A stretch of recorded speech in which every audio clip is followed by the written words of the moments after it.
At their core, narcissists have a fear of being imperfect, which is why they put on a perfect persona to the world. At their core, scapegoats have a fear of being imperfect.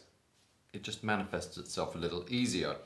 This video is about understanding the fears that drive us as scapegoats, black sheep, and empaths, those who feel too much and find it difficult to cope with those emotions, and how we can be aware of them, what we can do about it, to turn up in the world as us, to have more fun, find more connections with others, like you and me, and find that joy and passion and love in life that we are looking for.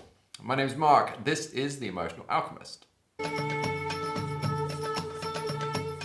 I always remember the words of John Bradshaw. He was the guy that pioneered the inner child work, the overcoming the shame and the and scapegoating and lost child role and all of that.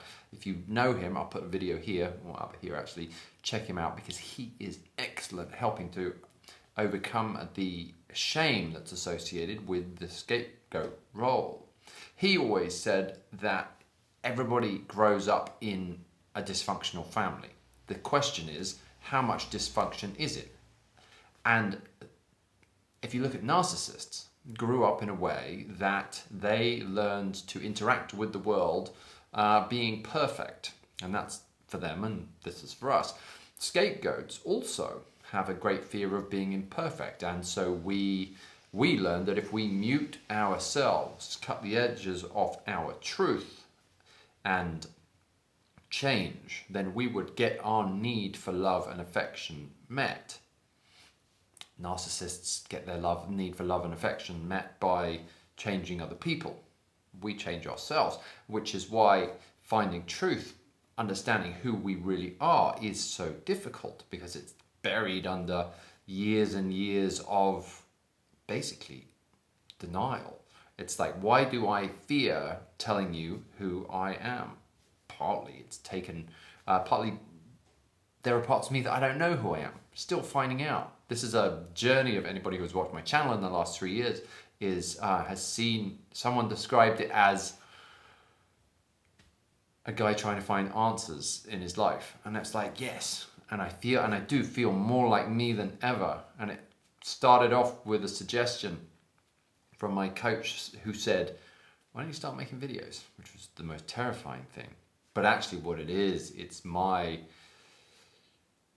about finding truth. That for you, for me, if you're a scapegoat, then, or an odd one, and just different, the level of freedom that we can find is how easily we can express that truth. Can I say that I find it fearful to talk on camera? I don't think I reckon that most people on YouTube don't actually say that. But I do. Every time I make one of these videos, it doesn't come naturally. There are loads of other fears, but if I can just become aware of them, name them, I don't have to get over them immediately. I don't have to pretend to the world that I'm perfect. Neither do you. You don't have to. But if you have the belief baggage left over from childhood or whenever it was, teens, or that for somehow you have to show up in the world in a certain way within certain lines. And these days, everybody has to keep a baseline of productivity. There are no flows and cycles. There are no seasons to life anymore. You're expected to, that's it. And that's an incredibly difficult and tiring way to live. For me, expressing my truth does not come easily. But the more I do it, the more insight I get, because I can become aware of the feelings around it. So if I have an idea of whatever it is, and I can just say it out loud, are there feelings associated with it in my body? Because actually, this is the emotional alchemy process. It's because we become aware of the feeling, and we associate the feeling with fear, or shame, or an emotion.